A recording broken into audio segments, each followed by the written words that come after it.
Just a little recap from the last game, and then we'll move on. Of course, disappointing. Team that we played a lot better a year before. Sometimes we just don't have it for whatever reason. Didn't play well. Started off okay, but made too many mistakes. It hurts when you lose your quarterback. Going into the second period, it's a good game. That big run that they had really kind of snowballed after that. Too many missed tackles, things like that.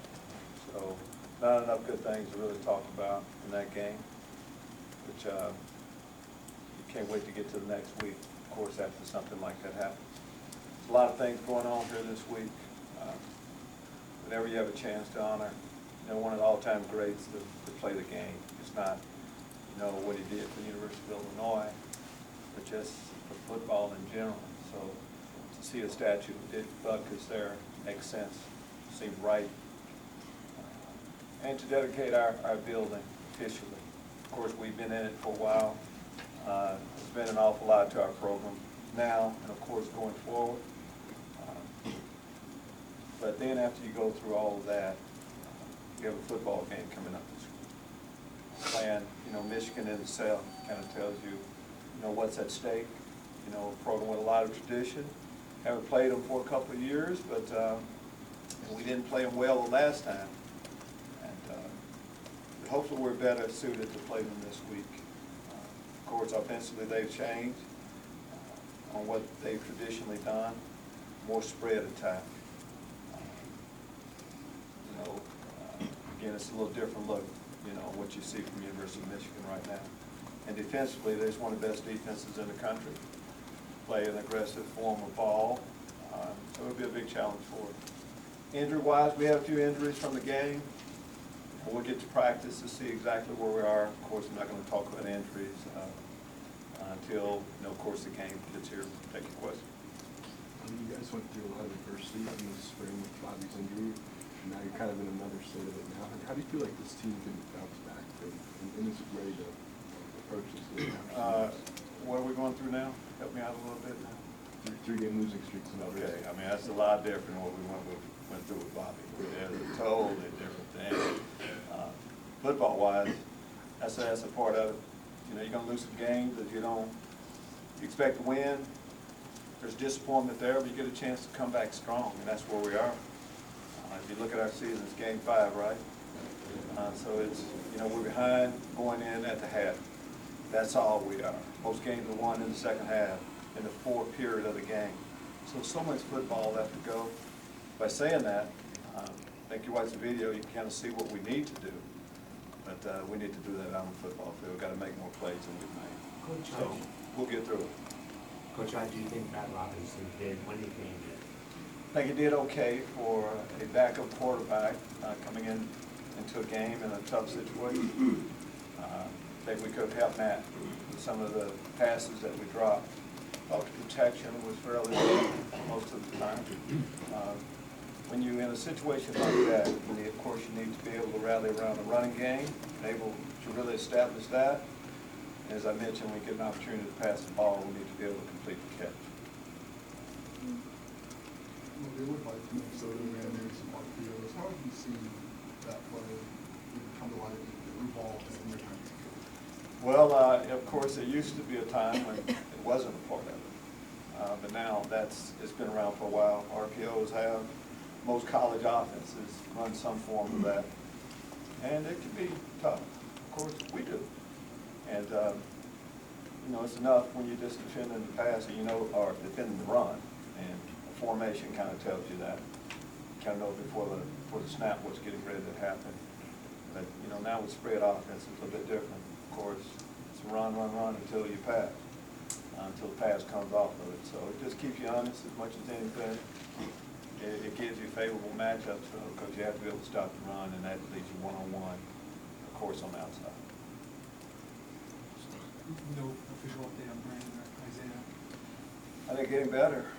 And, we play Saturday. It really, okay, for the record, we wouldn't go with injuries anyway. Let's start with that. Right. But there hadn't been enough time to really, There's always concern when a player doesn't finish a game. Let's start with that. Isaiah missed last week, didn't make the trip, all of that. But we've had guys heal up, quickly. Neither one has a season-ending injury or anything like that, so we're hopeful. That's why we need to get to the mark. And when, of course, we have all this week, a lot of things can happen. We'll need everyone, of course, to be able to get a team like this. Coach, it seems like defending the pass, a lot of teams attack you down the seam in the middle of the field. Just where maybe corrections that need to be made to just slow that down? I wouldn't say that necessarily. I think teams attack you all over the field. You run RPO, you have one-on-ones outside, you're going to see teams attack out there. Eventually, no matter where it is, you're going to have a receiver in an area with a defender there, you need to be able to make a play. Kind of simple as that. Do you take solace in the idea that you're able to get 2 defensive scores, turnovers like you normally do? And do you feel like that's contagious? Well, I hope it's contagious. And we haven't scored in so long around here defensively, and that's one of our main.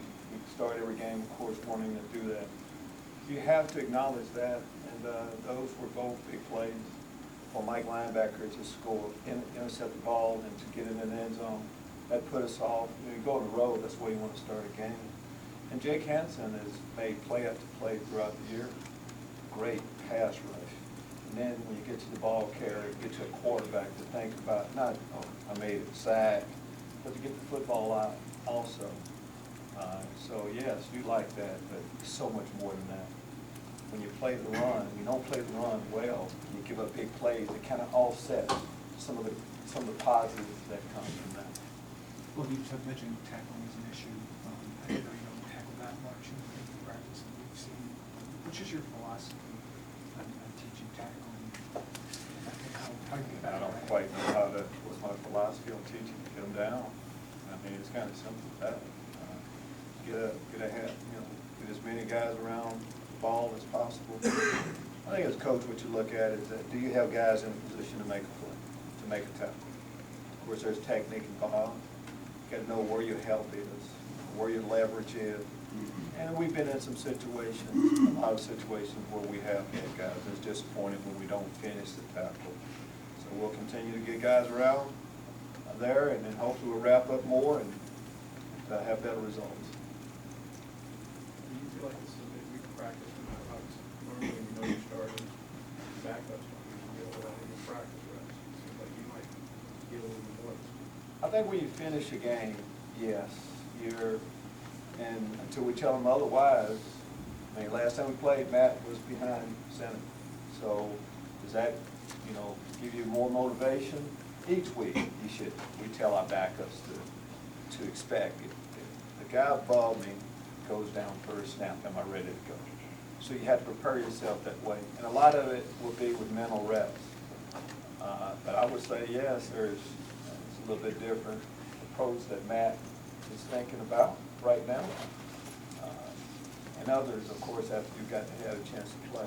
But of course, it starts with the quarterback. And when you do move to your next option at quarterback position, others have to even pick up their game more. And that's what I was disappointed in as much as anything. Well, Darren Lowe's personally had a lot of change in his life recently. He has.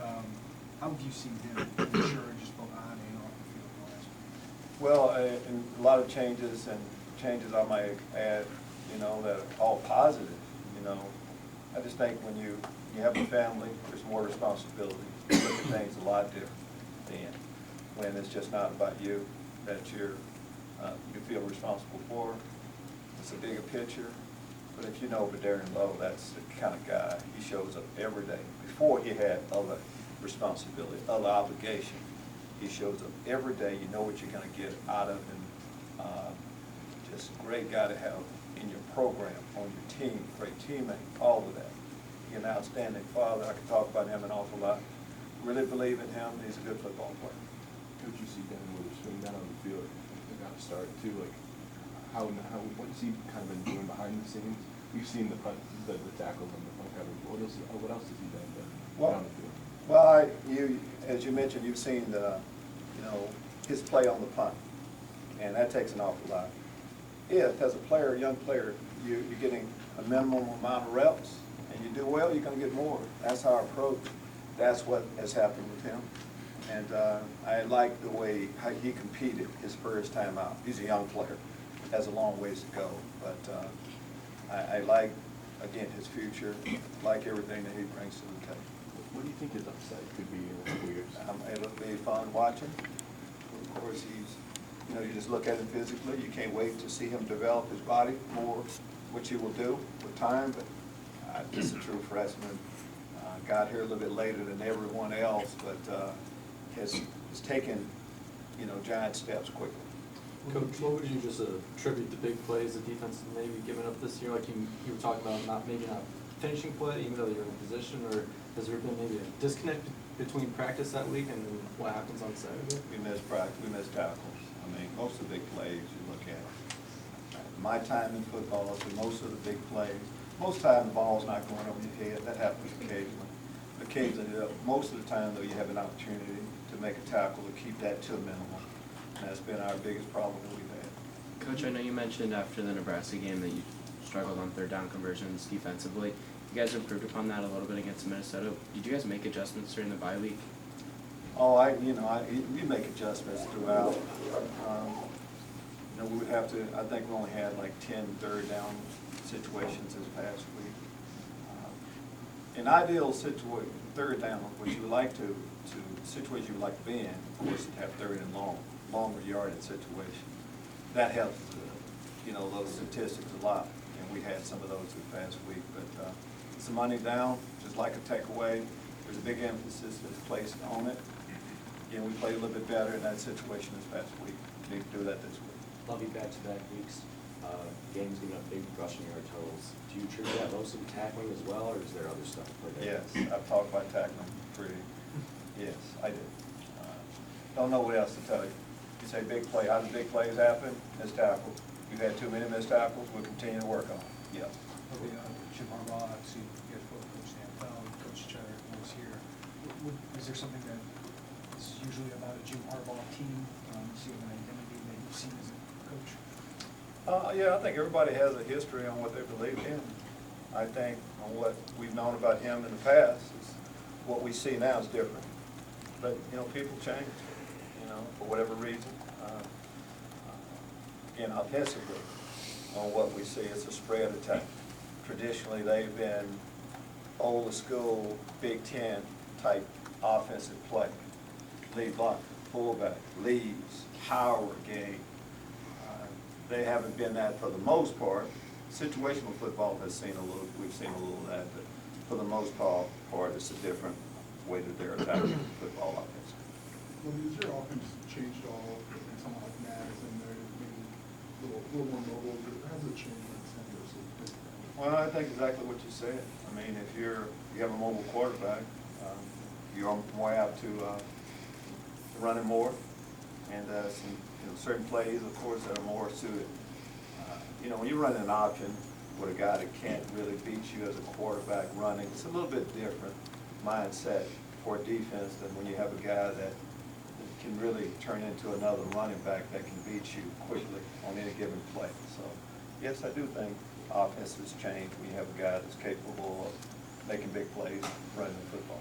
As strong as your run game was last season, have you seen anything in particular this year where maybe that part of the offense just hasn't gotten going as well as it did? I'll just say that we need, it's a good point, we need to get back to our run more. I think you always say that as a general rule. We're a running football team. Running football team needs to be able to run the football better. We haven't been able to run it as well. So far, we haven't been able to run the football as well as we will going forward. I would answer that. Have you seen something on film that Big Ten defenses are doing? Because I think last two Big Ten teams held you in the 300 yards didn't have that often last year. No, same, for the most part, same defenses we played the year before. Guys, when you get different results, it's not like people are changing their approach defensively. We don't change, most people don't change, offensively or defensively. It's about who executes. It's just as simple as that on that given day, and that's what's been happening. We haven't executed as well as we need to, offensively or defensively. Punt game, Blake Hayes has been executing his responsibility fairly well, to say the least. So Brandon Peters knows your opponent Saturday pretty well. Do you guys tap into that knowledge? You talk to him about that a lot? Or? I think you use every advantage that you could possibly get, but video also says that. Sure. And, you know, you're not gonna know what a team is gonna do until the ball is snapped. Brandon can't help on that, so won't be able to help much. You know, Brandon's, most of his time is you know, put into remembering, of course, what all he knows about their defense getting ready to play this week. You're gonna get a new statue outside your offices here soon. What's that mean for you to have Dick here and tell him about that? It's Well, very appropriate. I mean, Dick's presence is here anyway. Of course, you go into the stadium, you see the number up at the top. That gets your attention if you don't know it. But I think most people associated with Illinois football players, every one of our players, of course, they know who Dick Buckets is. And but sometimes it's one thing to know him and see the number, see the statue. You'll be here this week. And as we talk about tackling better and playing better defense, I think it helps you a little bit. If you need a little bit more motivation, I know Dick Buckets can give you that. He's going to speak with the team this week also, so I know he's going to pump the guys up and get them ready to play best he can.